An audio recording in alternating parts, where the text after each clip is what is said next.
എങ്ങനെയുണ്ട് ഈ ഡ്രസ്സൊക്കെ ഇട്ട് ചെയ്തിട്ടുള്ള ഒരു അഭിപ്രായം? എനിക്ക് നല്ല രീതിക്ക് ഇഷ്ടപ്പെട്ടു. അതായത് നമ്മളിങ്ങനെ സിനിമയിലൊക്കെ കാണുന്ന പോലെ പണ്ടത്തെ ഒരു സ്ത്രീകളെ മാതിരി ഒരുങ്ങിയിറങ്ങി നല്ല പ്രൗഢമായ ഒരു രൂപം, ഒരു പോസിറ്റീവ് എനർജി, നല്ല നമുക്കിങ്ങനെ അട്രാക്റ്റീവ് ആയിട്ടുള്ള ഒരു രീതി തോന്നി. എപ്പോഴും ഇത് ഡാൻസ് തുടങ്ങിയപ്പോൾ തൊട്ട് അവസാനം വരെ ഞാൻ ഇങ്ങനെ പണ്ടത്തെ കാലം ഇങ്ങനെ ആലോചിക്കും. അപ്പം എന്ത് രസമായിരിക്കും അവരെയൊക്കെ കാണാൻ, ഇങ്ങനെ വലിയ പൊട്ടൊക്കെ ഇട്ട് ഇങ്ങനെ ഒരുങ്ങി, എന്തോ ഒരു വലിയ ഒരു നല്ല ഒരു അട്രാക്റ്റീവ്, ഭയങ്കര സുന്ദരമായ പരമ്പരാഗതമായ ഒരു സൗന്ദര്യം അല്ലേ? ഓക്കെ മക്കളെ, ഇഷ്ടപ്പെട്ട ഡ്രസ്സ്? ഒരുപാട് ഇഷ്ടപ്പെട്ടു. ഓക്കെ, നമ്മൾ ഒരുപാട് പഴയ കാലത്തോട്ടൊരു പോയ കൊറേ നേരം ഇങ്ങനെ അതിലോട്ടങ്ങ് പോയ പോലെ തോന്നി. ശരി, എങ്ങനെയുണ്ട് മീനാക്ഷി മോളെ ഈ ഡ്രസ്സൊക്കെ ഇട്ട് ചെയ്തിട്ട് എങ്ങനെയുണ്ടായിരുന്നോ? ചേച്ചി നല്ല ഭംഗിയുണ്ടായിരുന്നു. സത്യം പറഞ്ഞാലേ ചേച്ചി അവിടെ പുറത്ത് മറ്റേ വിളക്കും ആ തട്ടവും താലവും ഒക്കെ വെച്ചപ്പോ ഞാൻ ആദ്യം ഒരു ട്രഡീഷണൽ രീതി എടുക്കാന്ന് വെച്ചു. പക്ഷെ ഈ പാട്ടിൽ കുറച്ചുകൂടെ ഒരു വശീകരണ രീതിയാണ്. അപ്പൊ കുറച്ച് ഇങ്ങനെ പ്രകൃത്യാൽ പുറത്തിറങ്ങി ചെയ്യാന്ന് വെച്ചാൽ അപ്പൊ ഞാൻ കരുതി അതൊക്കെ യൂസ് ചെയ്തായിരിക്കും ഡാൻസ് എടുക്കുന്നത്. അപ്പൊ ചേച്ചി പാട്ടിട്ടപ്പോ പറഞ്ഞ് നമുക്ക് കുറച്ച് സ്റ്റെപ്പ് ഇട്ട് ചെയ്യാം. അപ്പൊ സ്റ്റെപ്പ് ഇട്ട് ചെയ്തപ്പോഴും ഒരു പ്രത്യേക ഭംഗി, അതിനും ഒരു രണ്ട് രീതിയിലുള്ള ഭംഗി. അപ്പൊ ആ വസ്തുക്കളൊക്കെ കൂടുതൽ യൂസ് ചെയ്ത ഒരു ക്ഷേത്രം മാതിരിയൊക്കെ തോന്നും.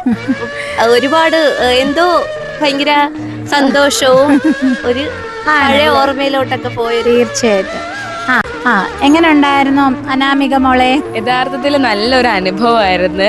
നമ്മൾ ഈ രീതിയിൽ ഈ സാരി ഉടുക്കാന്ന് ചിന്തിച്ചിട്ടില്ലല്ലോ, ഈ ഇടയ്ക്കൊന്നും ആലോചിച്ചിട്ടേ ഇല്ല. അപ്പം ഒരുപാട് പണ്ട് ചെയ്തിരുന്നു. പണ്ട് കുഞ്ഞിലിങ്ങനെ താലപ്പൊലി എടുക്കുന്ന സമയത്ത് ഉടുത്തിട്ടുണ്ട്. അതല്ലാണ്ട് പിന്നെ തിരുവാതിരക്കൊക്കെ ജസ്റ്റ് സാരി പോലെ ഉടുക്കാറുള്ളൂ. അപ്പം ഇതൊരു വെറൈറ്റി. അതുപോലെ ഈ വലിയ പൊട്ട്, വെള്ളപ്പൂവ് ഇതൊക്കെ വെച്ച് വന്നപ്പോഴത്തേക്ക് എന്തോ ഒരു പ്രത്യേക ഭംഗി. എനിക്ക് തോന്നുന്നു നമ്മൾ ഈ കേരളത്തിന്റെ തന്നെ ഒരു രൂപം ഉണ്ടല്ലോ, ഡ്രസ്സിങ്ങിന്റെ രൂപം, ഈ രീതിയിൽ വന്നാല് നല്ല ബെറ്റർ ആയിരിക്കും എന്ന് തോന്നുന്നു. ആ ഒരു കേരളത്തിന്റെ തനത് ശൈലിയിൽ പെടുന്ന ഒരു ഒരു വേഷവിധാനം. ഇത് ഇപ്പൊ ഇല്ലെന്നേ ഉള്ളു മോളെ. പണ്ട് ഒരുപാട് പേര് ഈ തമ്പുരാട്ടിമാരൊക്കെയും ഒരുപാട് അങ്ങനെ തന്നെ യൂസ് ചെയ്തിരുന്നത്. ഓക്കെ മക്കളെ, പറഞ്ഞോ ഈ ഡ്രസ് ഇട്ടുള്ള ഡ്രസ് ഇട്ട് ആദ്യം നമുക്ക് മെയിൻറ്റെയിൻ ചെയ്യാൻ ഒക്കത്തില്ല. കാരണം ആ ചരടൊക്കെ കെട്ടിയില്ലെങ്കിൽ ദൂരി പോവോ എന്നുള്ളൊരു പേടി. ശരീരമാണെങ്കിൽ കളിക്കാൻ ഭയങ്കര പാടാണ്. അപ്പൊ നമുക്ക് തോന്നും പണ്ടത്തെ തമ്പുരാട്ടിമാരുടെയൊക്കെ ഒരു ഫീല് തോന്നും. അപ്പൊ എനിക്കിതിട്ടപ്പോഴത്തേക്ക് തമ്പുരാട്ടി കണക്ക് തോന്നി. അവര് ഒരുപാട് അങ്ങനെ ഇപ്പം കിളക്കാനും ശരീരം ഒരുപാട് അനങ്ങാതെ ഒതുങ്ങി ചെയ്യാൻ പറ്റുന്ന ഒരു ഡ്രസ്. പക്ഷെ ഭയങ്കര ഒരു തമ്പുരാട്ടി ലുക്കാണ് കേട്ടോ. വളരെ അട്രാക്റ്റീവ് ആയിട്ടുള്ള ഒരു സോങ് ആണല്ലേ. നിങ്ങളെ കൊണ്ട് ഒക്കുന്നതാണ് ആ ശൈലിയിലും രീതിയിലും നിങ്ങൾ ചെയ്തു. അപ്പൊ ഇനി നല്ലൊരു വീഡിയോ ആയിട്ട് വരാന്ന് പറഞ്ഞേ ടാറ്റാ പറഞ്ഞോ. ഇനി നല്ലൊരു വീഡിയോ.